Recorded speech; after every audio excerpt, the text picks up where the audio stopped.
Live. Hi, I'm Michael, KB9VBR, and welcome to the November 2020 edition of Your Questions Answered. With us tonight is Dave, KZ9V. Dave, I want to say hi.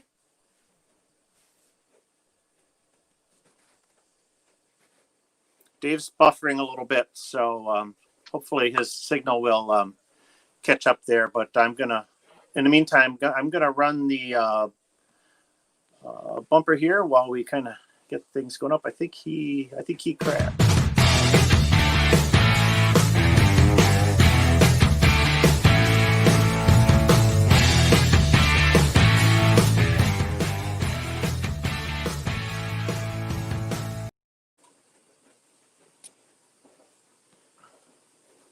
All right, and I lost my guest.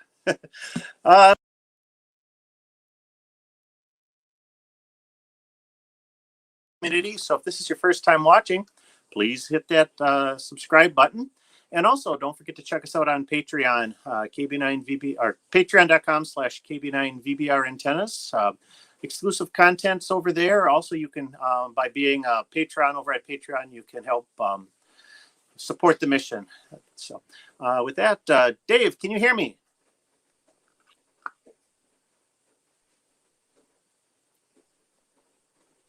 Okay. Hello, Dave. Can you hear me?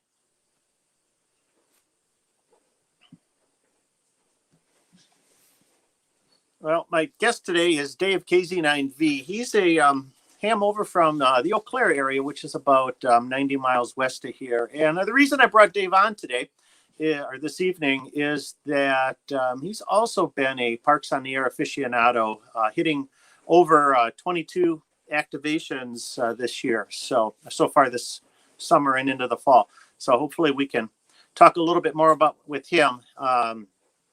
He's having looks like some technical issues, and hopefully we'll get those, but we'll get those ironed out as quickly as we can.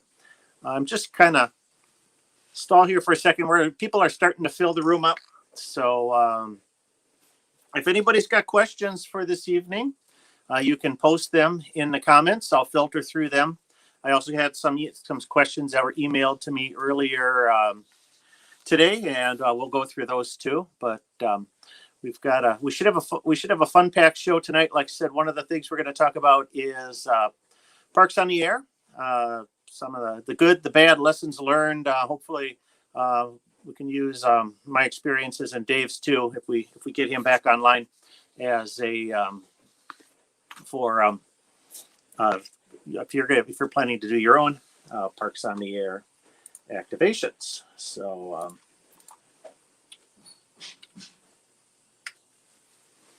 Joe's not with us this evening. He had to work late, unfortunately. And Dave's coming back into the room. And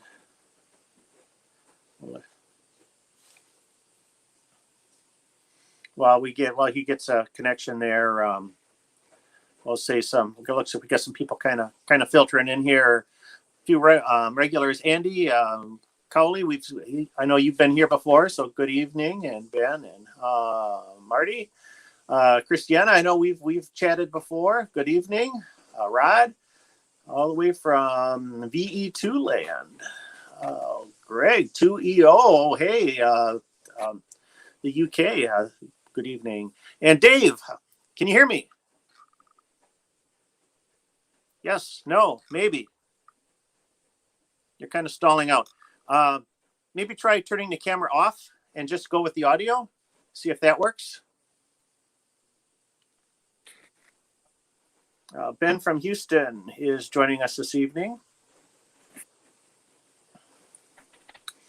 Todd, good evening.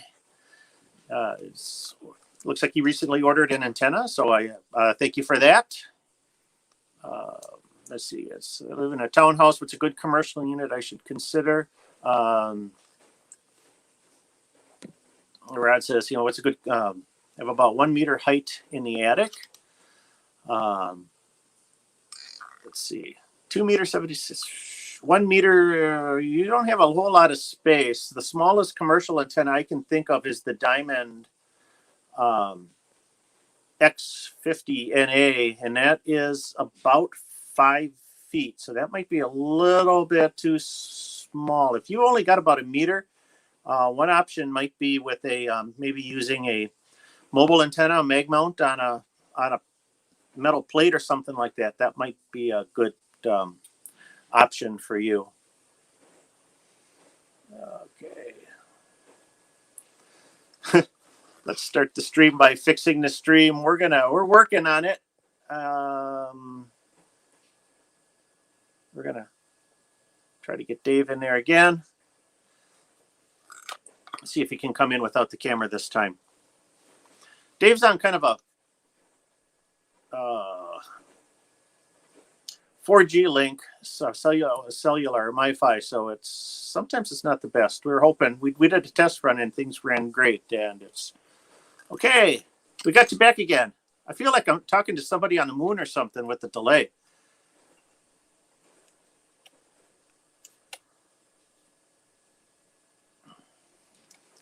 Christian's in the house. Good evening, Christian.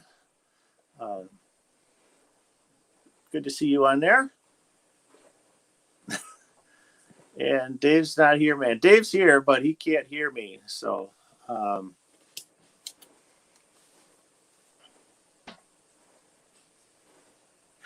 hello, Dave. Maybe try turning the camera off. Maybe there's too much bandwidth. Turn the camera off, and we'll just go with audio.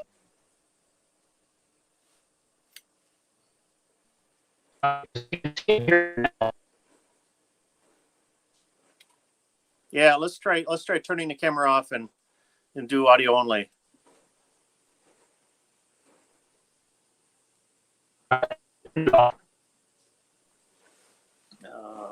Let's see.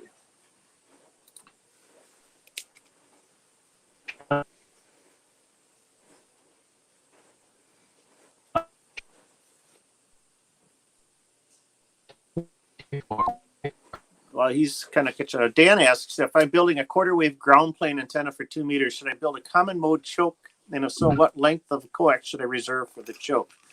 Common mode chokes aren't typically necessary for quarter wave antennas since they are considered to be balanced antennas. So you don't really have to, that's not a necessary thing for a ground plane, quarter wave ground plane antenna. So I would probably just, but otherwise, if you wanted to put a choke on, it's not going to hurt anything. 5 turns of coax in about a 4-inch diameter circle. So that's probably going to take about a couple 3 feet of coax. Okay, let's see, Dan. So, okay, Dave, can you hear me? Yes, I can. All right.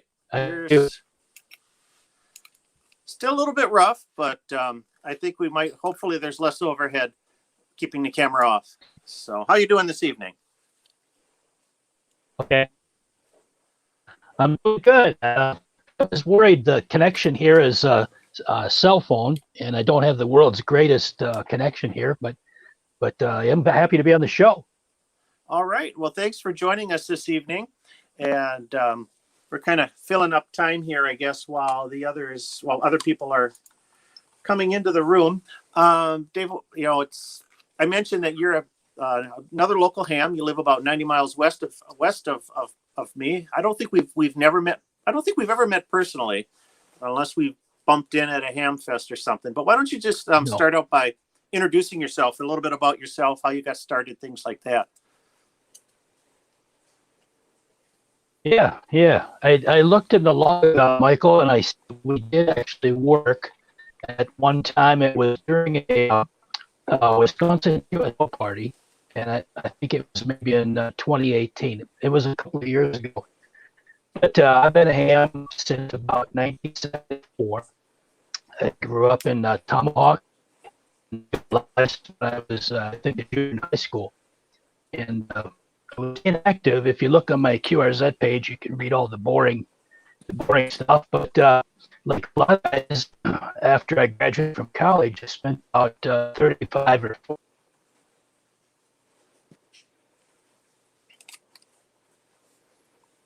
Okay, I think we lost him again. Oh man, this is gonna be one of those evenings. So, um,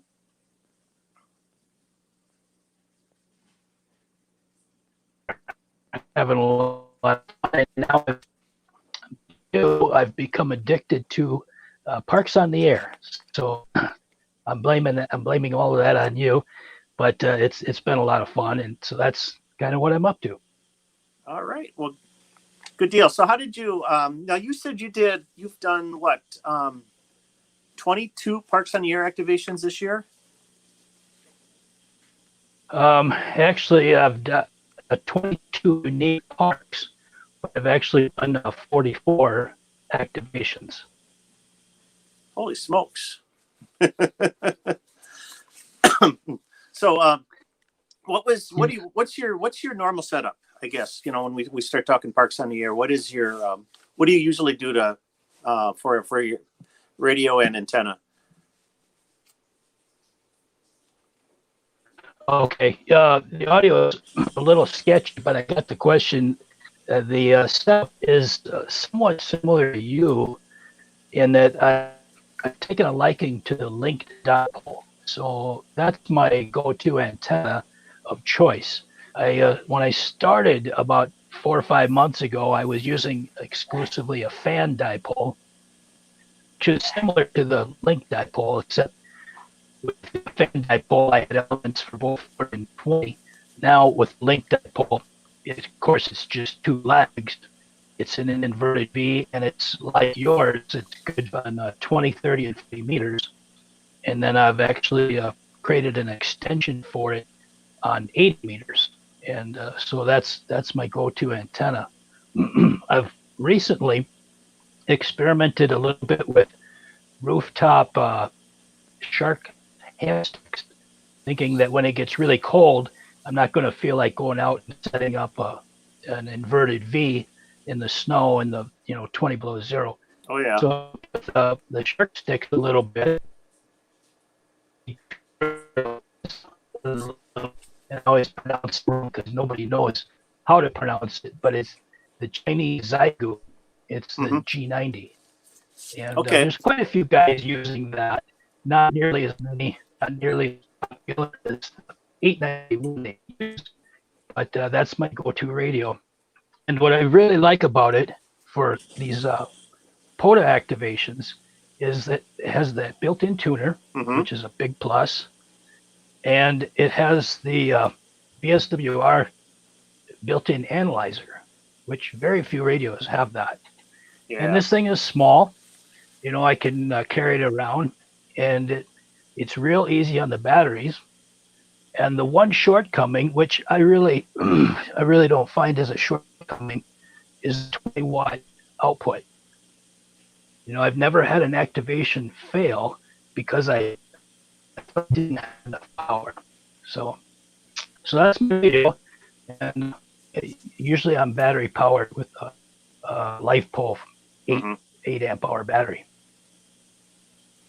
Yeah, and I it's you talk about 20 watts on the Zygu. I've been looking at the G90S and maybe thinking about changing things up this year. It's with the activations I did. I had a lot of fun, but I'm thinking just to kind of mix it up a bit. I might try something different, maybe QRP or something like that. So normally with the 891, I'm only running 50 watts. So 50 watts to 50 watt, 100 watts to 50 watts is nothing. 100 watts, 50 watts down to 20 watts. What you're probably losing an S unit. I'm guessing. So it's still quite doable with 20 with 20 watt radio.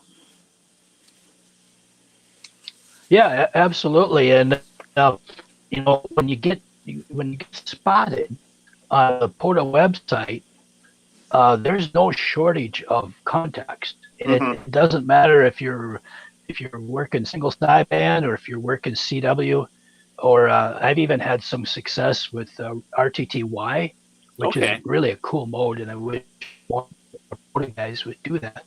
But and I only run 10 watts when I'm running any of the digital modes, and including FT8, which I know you guys talked about in the last episode. But I do FT8 quite a lot. Mm-hmm. If you look at my stats, you'll see that about 2/3 of the QSOs are single sideband, and then probably the majority of the rest of them are on FT8 with some CW. But I'm terrible at CW, but I struggle with it. You and me both. Yeah, yeah. But the CW POTA operators are they're out there, and there's quite a few that actually only work CW. I'm surprised by the number of CW spots. And they work really hard to accommodate you. Yeah, and I'm really surprised by the number of CW spots I see on the POTA.us site, which that's one of my other goals this winter. Like I need more things to do is to get my rusty dusty CW working again, and use that as an option too, because it's something I haven't done. I don't think I can probably count on my hand the number of CW contacts I've made over the last 20 years, and the only time I've really used it is to to take the test. So that's something Yep. I want to get back into. So yeah, it's really nice when you're out doing an activation and the propagation is maybe not real good, or you're out there on a day when there's not a lot of hunters out, and if it's not working particularly well, just switch to a different mode or switch to a different band, and it's like fishing. You just keep changing the bait until you find something that works, and sometimes the CW is quite successful. Yep. And if all else fails, you can always slide down and work FT8. If you're sitting there in activations, you're short a couple of contacts or frustrated or whatever, you pop on a FT8, and I'll guarantee you your activation will not fail once you get on FT8. Oh yeah.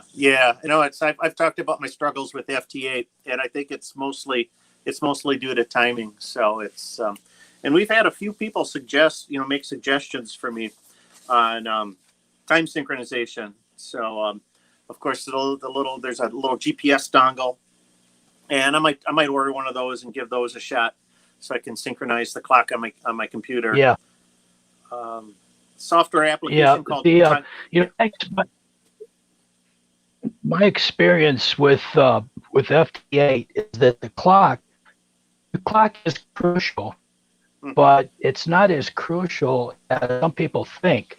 I've found that the decodes are pretty good if you're within a second, and I've seen pretty good decodes up to almost 2 seconds off. Oh, now wow. you don't want to do that on purpose, but it's not like you have to be within 0.2 of a second or something like that. So what I do is I check the time on my cell phone. Okay. With the I don't know what some website, atomic clock website or whatever it is, and then I manually set it on my laptop.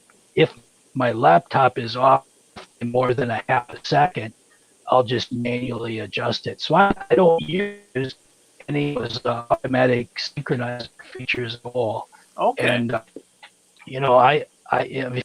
if you look, I've probably got over 500 POTA contacts using FT8, and it's been very successful. So it's not as technical as a lot of people think. Well, we'll give that a shot then. So, all right. So I've seen a few questions floating on here. I'm just going to kind of pick through a couple of them. I got super chat from John. Thank you so much. Hello from Fairlawn. Thanks for the content. Great content, and enjoy the incorporation of Parks on the Air. So keep up the great work. Well, thank you so much, John. I really, really do appreciate that. Let's see. The mode doesn't save on my FT400. Puts it into auto mode. Okay, I know what you're talking about. Marty here. He's having issues. I think.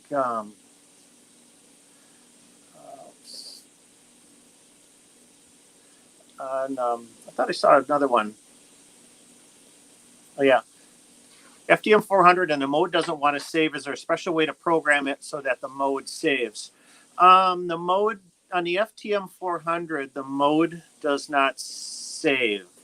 So it's if you the best thing you could probably do is to put it onto the auto mode, and that's when you get the little. If you look at the modes, which is FM, digital narrow, or digital wide, if you got the little flashing bar above the digital narrow, then the radio will auto sense. But unlike the FT3 handheld, where where you can program the mode either C4 FM or analog FM based on the repeater, that's the FTM 400 doesn't give you that opportunity.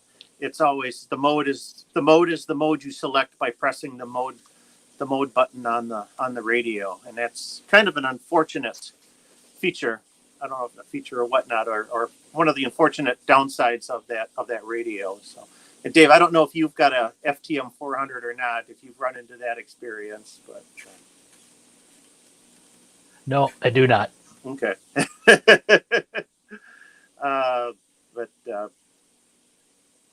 So that's probably one of the problems of that's the thing I don't like about the 400. But the FT3s, the handhelds, let you set the mode based on in software, so that you can always have it on digital for the fusion repeaters and analog for the FM repeaters. I got a question here. Now, Dave, did you don't use a Wolf River coil at all, do you? No, I do not. Okay. Nope. I wasn't sure if that was one of your antennas of in your arsenal, but because I did have one. George sent me an email earlier today, and he's ordered the mini coil kit and the large tripod from Wolf River Coil. And then he's thinking about adding the telescoping, instead of using the telescoping whip that Wolf River sells, he's thinking about the 9-foot foldable chameleon whip. That's something in a video I did. I did a video that I mused that, one of the problems with the stainless steel collapsible whips is that they're fragile, and the whip that Chameleon has is a lot more robust, because it's got sort of got the bungee with the integrated shock cord in it. So he was thinking about going with that option, the Wolf River coil with the Chameleon whip, and his question is could I get the 9-foot whip resonant on the mini coil, and wouldn't be opposed to using a tuner, but everything I hear about Wolf River says that they are unnecessary, and that's correct. Tuners are unnecessary, and in fact, the guys over at Wolf River, they recommend you don't use a tuner with the antenna. It's kind of like counterproductive. The 9-foot, the coil, the Wolf River coils, I think are sort of designed to work quite well with the 102-inch stainless whip. And the Chameleon whip is 9 feet, which is 108 inches. So it'll work just fine along the full range of the coil. You should be able to, with the mini coil, you should be able to get down to the bottom of the 40 meter band, and on the top end of things, you'll definitely do 20 meters, and I think you'll be able to squeeze out 18 meters with that. I've been able to do 18 meters with a 102-inch whip on the Silver Bullet, so you should be fine. With that combination between 18 meters and 40 meters.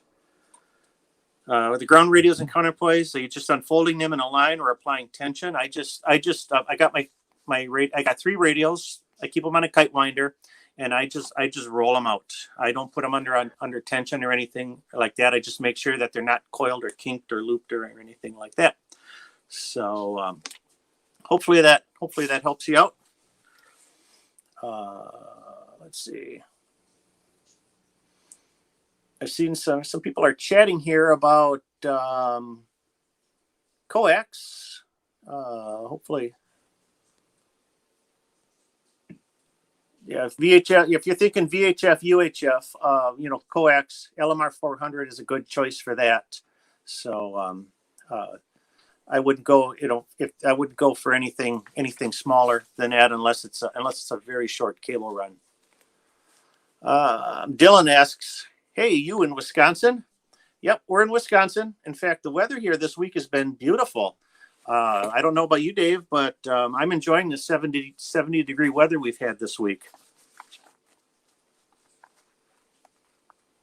Oh yeah, it's been spectacular. After the final 2 weeks of October, as you know, up here in Wisconsin, we're just hideous.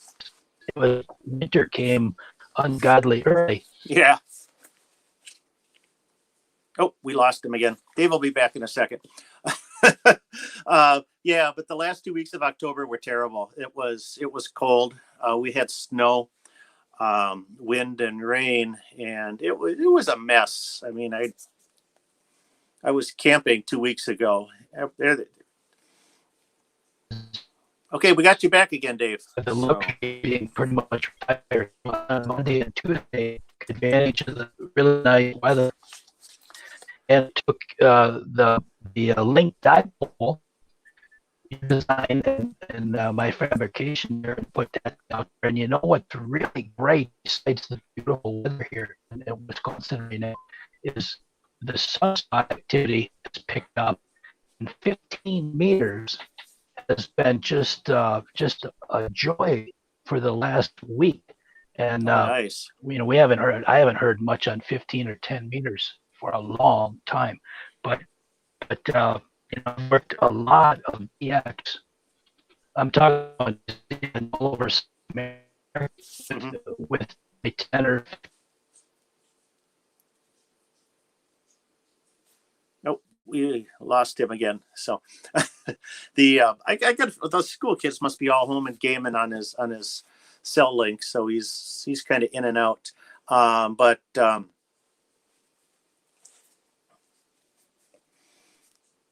yeah, the weather there this week has been amazing. It's like I said, last 2 weeks was cold. We had highs in the 30s. Sunday was windy. We were up on we were doing some repeater work, not Rib Mountain, but Mosinee Hill, and it was maybe like 40 degrees, but that wind was bone chilling. Yeah, but all this week it's been in the 60s up to 70, and I've been loving it. I've been getting everything done around the house I needed to do outside, and it's going to get cold again next week. We're going camping this weekend, so we hadn't put the trailer away yet. So we're gonna squeeze out one more weekend activation. So Where are you going? I'm going to be in your neck of the woods, Lake Wissota. So we lost him again. Lake Wissota State Park. So it's just outside of the Eau Claire area. And Dylan says, the W9BCC repeater. And if you look closely behind me here, Dylan, I have my 2 meters. And in September, and I went up there. I actually had access to AC power, and I took my old Atlas 210X, which is an old radio from the 1970s, and there weren't very many Wisconsin stations on the air, but I think I actually won the contest because I spotted myself on the Power website and wound up working like I think I had 110 or 120 over the course of that relatively short contest.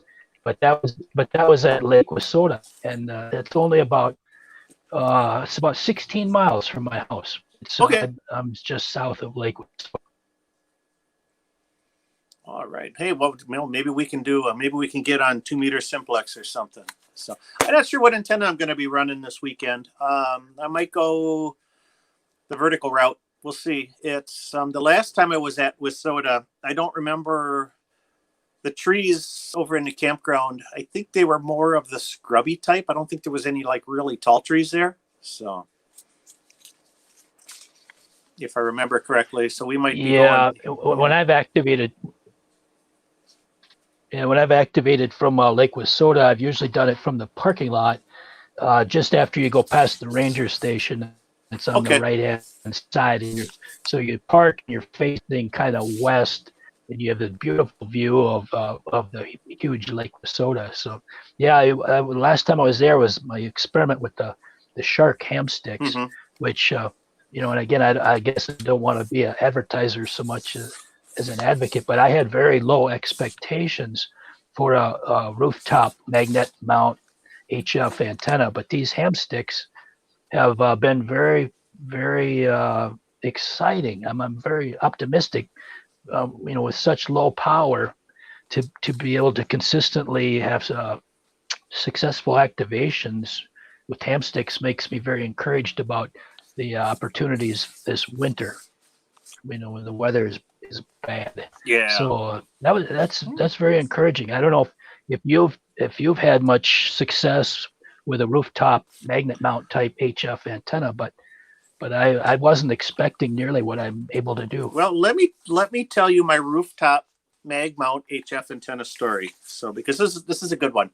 And this happened, oh man, this was like many moons ago when the sunspot cycle was high.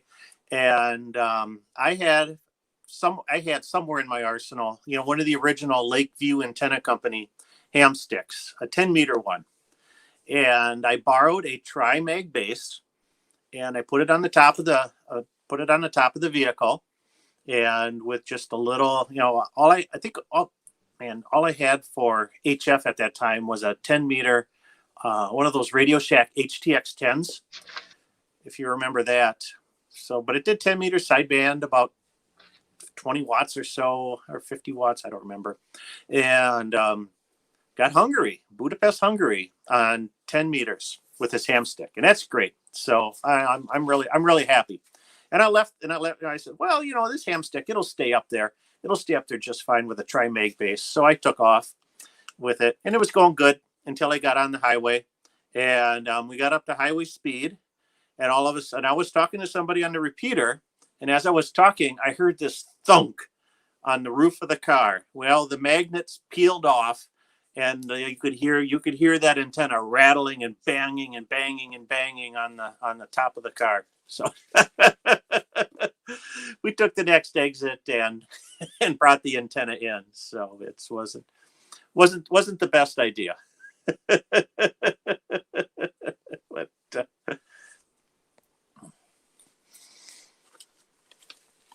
but I've for the sharks, I haven't tried the shark ham sticks, but I've heard a lot of good things about them, and I see you can get a 5-pack for like 75, 80 some dollars, and I might go that route, and get that 5-pack of ham sticks and try them out. Things are getting better, so it's we'll see how they work. All right, we got Dave back again. Yeah, that's what I did. I bought the 5-pack.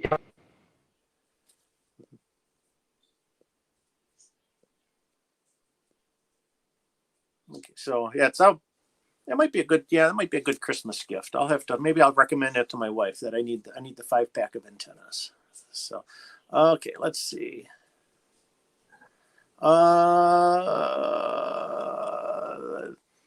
Dylan, I thought the hill was being overtaken by the telecom companies. It's Mosany Hill. They tore down the old brick pillbox and put in another cell hut, and but we still got they found us a nice corner in one of the other buildings, so we've still got plenty of ham stuff up there on the hill. We're still welcome in that location. Let's see. We've got some others.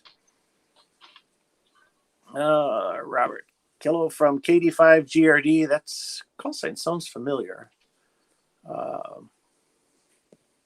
Tyler bought one of the 2-meter J poles shortly after getting my tech. Well, thank you. I'm glad to hear it's working great in Northern California. So thank you for that.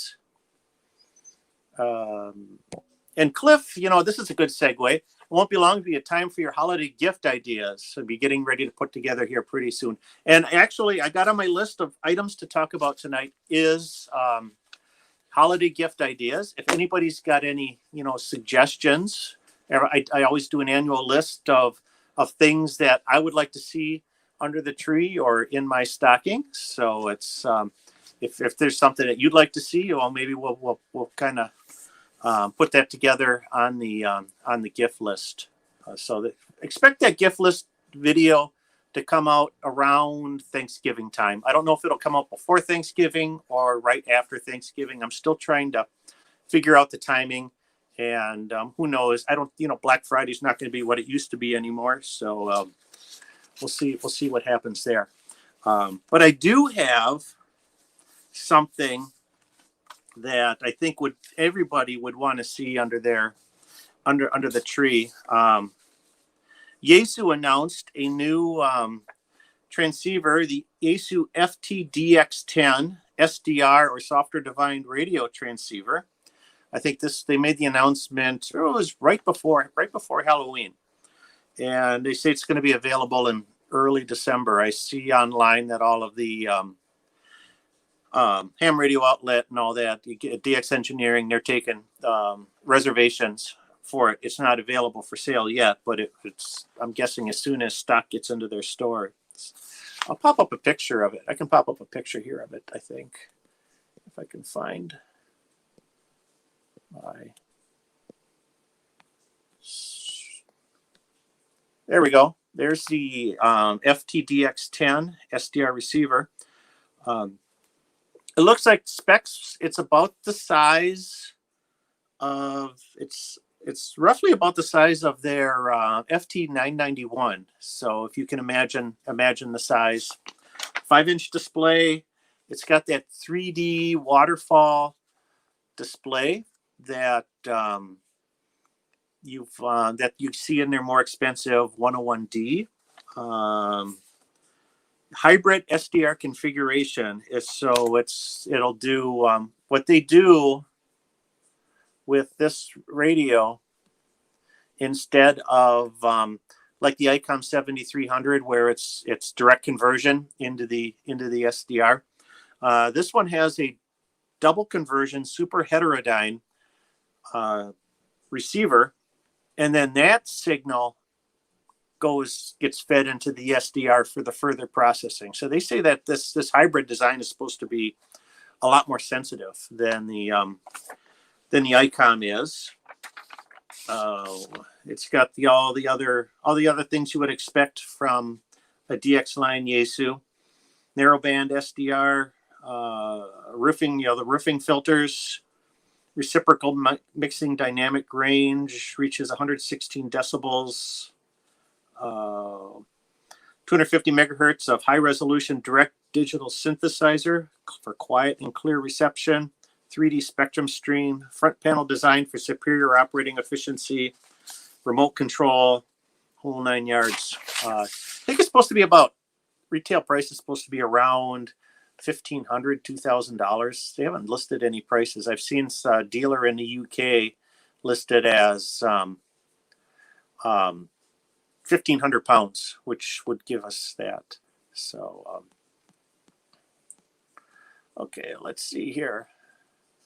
I know.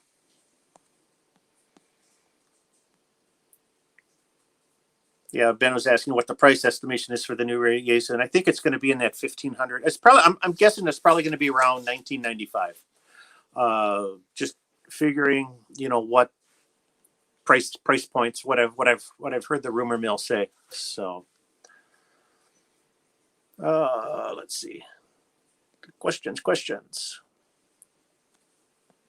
See if we could get Dave back in here. He's been. All right. Hello, Dave. You've been kind of bouncing back and forth, so hopefully we got you back on here again for good. Okay. I see you now. All right. I just finished talking about Yaesu, that new Yaesu that was announced, the FTDX10. So I'm going to move on to another question here. I received an email. If I can find it.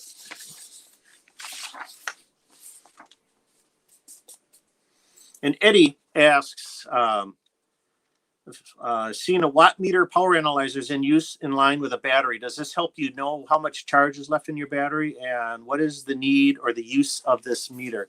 And yes, come on, get you in. We got you in there again. Yeah, I think I have one on my desk.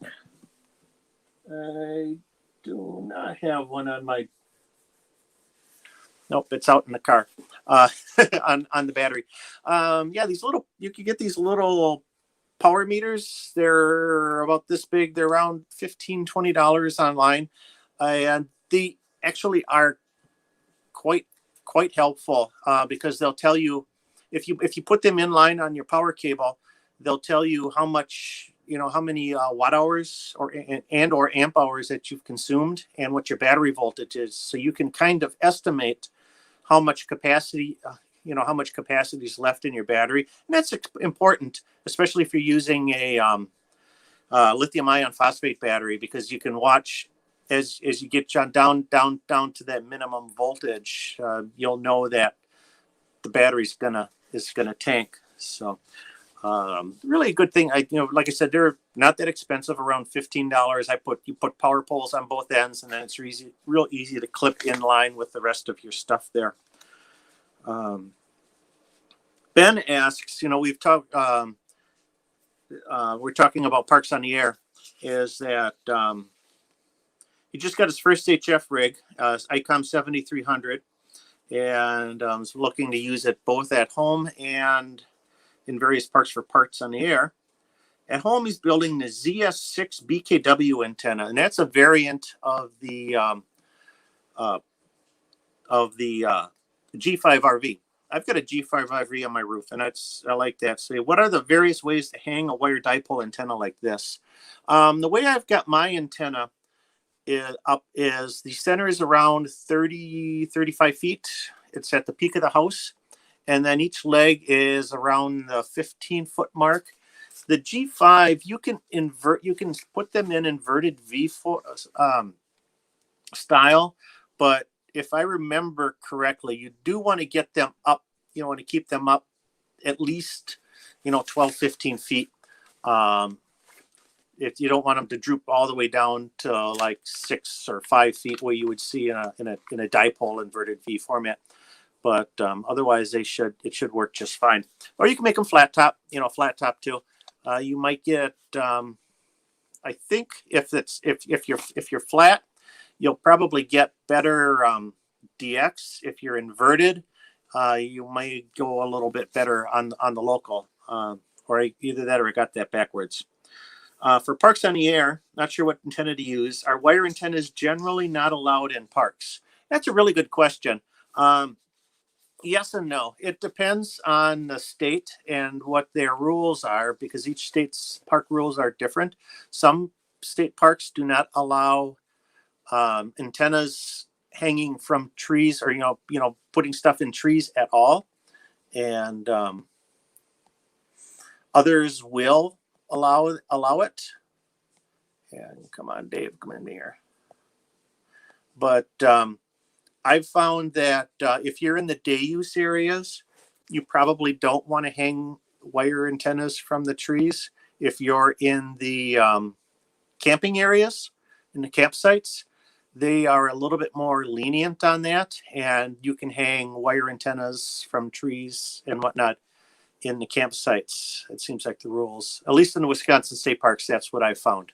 So hopefully that's helpful on that. Otherwise, if you want to use a wire antenna, you can put up a portable mast. A lot of people will do that off the back end of their car, 20-foot, 25-foot mast, and then just put the antenna in an inverted V configuration from there. So simple dipole antenna would probably be, if you're thinking wire, would be your best, or say an end fed with the in a sloper configuration.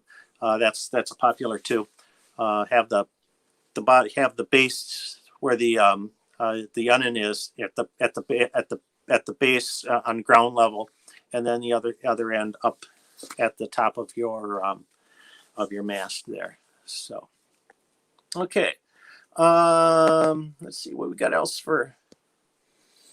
We're getting close to the end here. Let's see.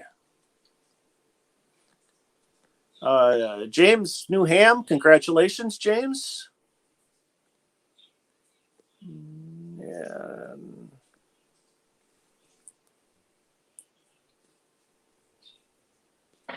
let's see.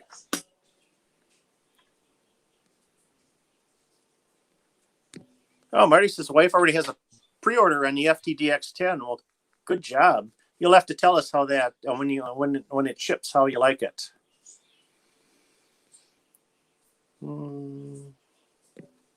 What's your current recommendation for a flexible mobile rig antenna combo? Well, that's a really good question. I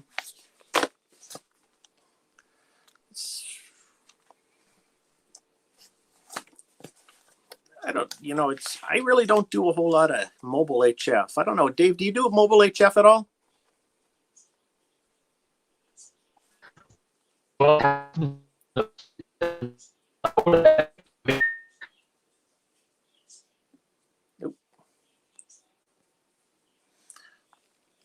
We lost him again.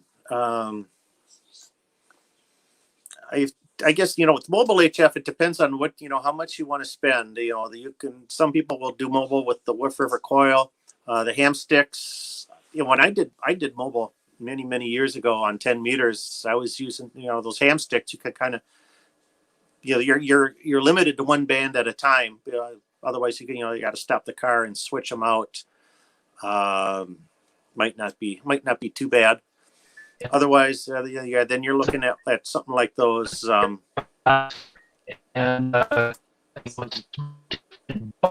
Could for a new hand. G90 is great.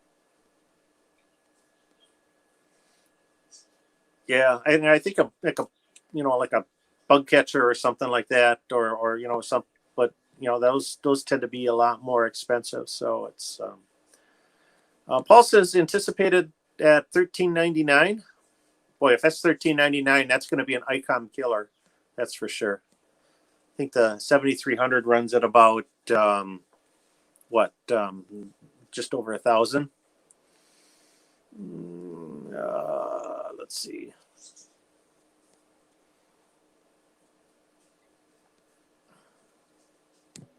Let's see. Check out the Military 2.0 antenna by Alpha Antennas. Nothing but great contacts with this antenna.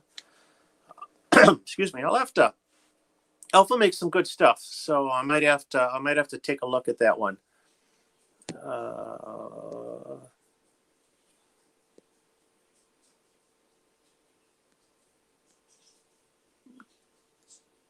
Okay, I was going to make a long wire antenna for SWMS shortwave receiver maybe, but I'm wondering if I could make one OCF dipole that also work for HF when I get these HF rigs. Yeah, you could. It's for shortwave listening, you don't really need the off-center fed dipoles. Like you may need a tuner for all of for the bands to transmit on, but really for listening. I think you could just any kind of long wire works best, and you could listen, with the off-center fed dipole antenna, no problem. You wouldn't have to run that through a tuner or anything like that. I mean, it's when I've done shortwave listening with my HF antenna, usually I just bypass the tuner and it picks up everything just fine. So yeah, go ahead, make an off-center fed dipole. And then you're ready for when you get an HF rig. Okay. Anything else? Michael, if you can hear me right now at all? Yeah, I can hear you now. Okay, because I keep dropping in and out, so I don't know if you've had a chance to talk about one of the questions from on the list dealt with the difference between the dipole and trap dipole. Did you talk about that? No, I did not. In fact, if you want to, talk about that, I'll kind of introduce it. But Brian asks, you fellows make a lot of comments about linked dipoles. Would you spend a few minutes comparing, contrasting linked dipoles with trap dipoles? So Dave, if you want to kind of go ahead with that. Yeah, well, I know we're getting towards the end of the hour here, and I don't know how good my audio is, but it's an interesting topic because you're a fan of the linked dipole, and you've demonstrated on several of your videos the construction and whatnot. And so, I have thought about wanting to get 80 meters incorporated into these POTA activations and using my linked dipole. Well, you don't have to be a genius to figure out that the length of that dipole gets unmanageable on 80 meters. And so what I've done, which I can't show because I've actually wound a pair of coils on an inch-and-a-quarter of PVC, 105 turns of low 8-gauge magnet wire, and created a 120 microhenries. And what I do is I clip that onto the end of the and then from there attach a very short piece of wire, which in the day I actually read during a activation, the length of wire is only 4 or 5 feet long. So when you add 5 feet to each leg of your link, it's quite manageable. So instead of being 66 feet long from the it's like 76 or 78 feet, and it works very well. The trick is, and this is the answer to his question, the antenna goes up. Okay, no, we just lost you, but yeah, I think it's what you said there was 105 turns of coax, and basically what a trap dipole is that it you can shorten your antenna, or actually the trap dipole acts sort of like a switch or a gate. So it will you create the loops on the trap, either the coil, either with coax, or you can use other material. And what it'll do is at higher frequencies, the trap creates a capacitance and stops the RF energy, so it radiates on the higher frequencies. And on lower frequencies, the coil acts as an inductor and it lets it pass. So you've got an electrically longer antenna, and it will then radiate. So it's a great way to kind of turn a single dipole antenna into a multi-band antenna. You can have traps set for different bands, say like the 15 or the 20, the 40, etc. What Dave was doing is he set his trap for, at the end of the 40 meter band for 80 meters, so that at 40 meters it would act as a capacitor, and then past that point, it would be the inductor, and then it would radiate. So not a bad idea. And I think he's still kind of choppy there. I have been kind of researching. I've been thinking about building a trap dipole antenna and giving it a shot. I think we may not do that until next spring, but that might be our winter project. We'll build some traps this winter, and then by the time it gets a little bit warmer in March, we'll try to put one in the air. Let's see. I saw a couple questions here I wanted to hit. Zero Cool. It's okay if you're late. Joe is out working tonight, so he couldn't join us, which is unfortunate. But he's saving up money for the holidays. Or T. Neil says, what's your best QRP portable antenna in your estimation? I think, if you're looking QRP, you're really going to want something that's resonant and efficient. So think about resonant antennas for your best bang for the buck on QRP. The link, we talked a lot about the link dipole. That would be a great choice for QRP. Those coil, if you want to go with the vertical, the coil antennas like the Wolf River would probably be a better choice than a non-resonant antenna. So that would be my suggestion for you. Let's see. Any other questions here before we kind of close things down? For mobile use, FT891 and the ATS120, that's a killer combination. I know those ATS120s, they work really well mobile. Only go down to 40 meters, but that's still fine there.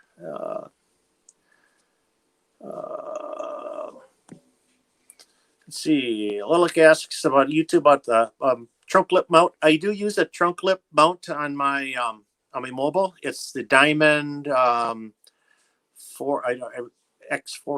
I can't remember the model number, but it's the Diamond 400 trunk lip mount. It works well, although I was inspecting it a couple weeks ago and I noticed a couple little spots of corrosion around it. So I'm going to have to clean that up. We live in Wisconsin, so we get salt and whatnot.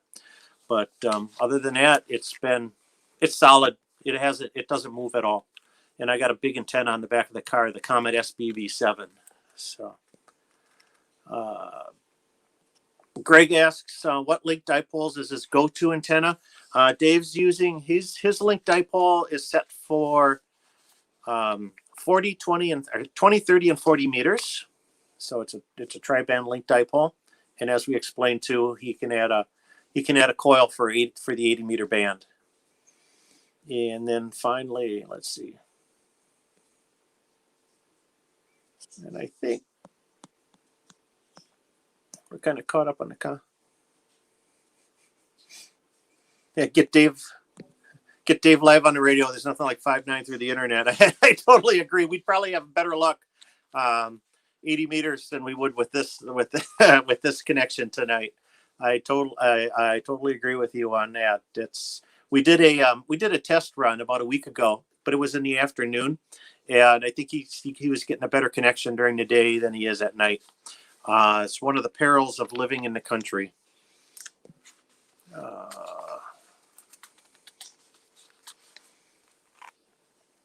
Let's see. Any thought about instruction sheet for the link? I'm thinking you meant dipoles. There's not a whole lot you need to, instruction wise. It's just click them, clip them on and clip them off. They work pretty well that way. And we're kind of nearing the end of our time here, and I think see if I could get Dave in there one more time. All right. Hello, Dave. Yeah.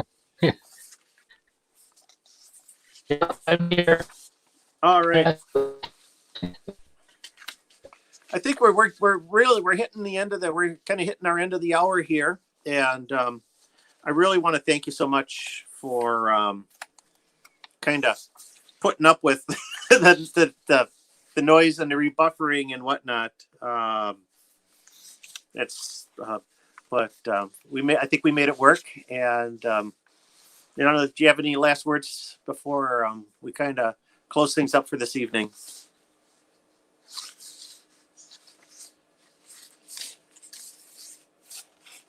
Oh.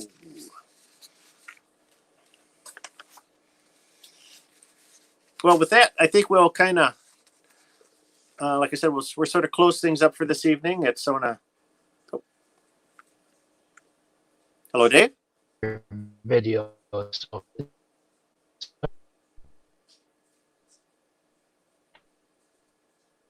Yeah, if you want to say that again, you kind of, we lost you there.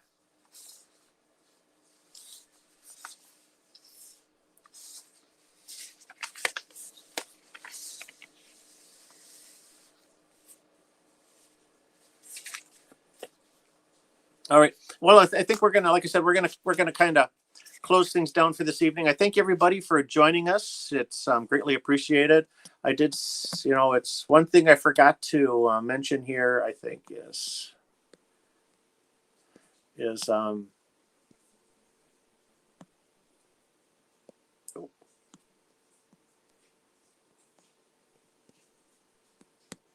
get through the. All right. Just I'd like to thank everybody for joining us this evening. One thing I wanted to mention here is that if you want to help keep the mission alive, you can support us over on Patreon. That's patreon.com/KB9 VBR antennas. And I think I can't get that up, but it's pleasure for everybody joining us tonight. It was a fun time. It's a fun time with Dave KZ9V. Even though we lost him half the time. But Dave, thank you so much for putting up with us tonight. It's really, really appreciated.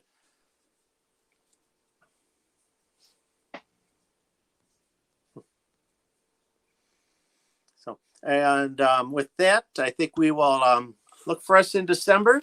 Like I said, coming up, I'm going camping this weekend, so you can expect one more Parks on the Air activation this month, and where Thanksgiving will be coming soon, so we'll have our holiday gift guide, and I got another fun video in the wings that you're gonna love. It was we did a fox hunt on Halloween, and it was a doozy. So look forward to that. Look forward to that hitting the channel here in a few days.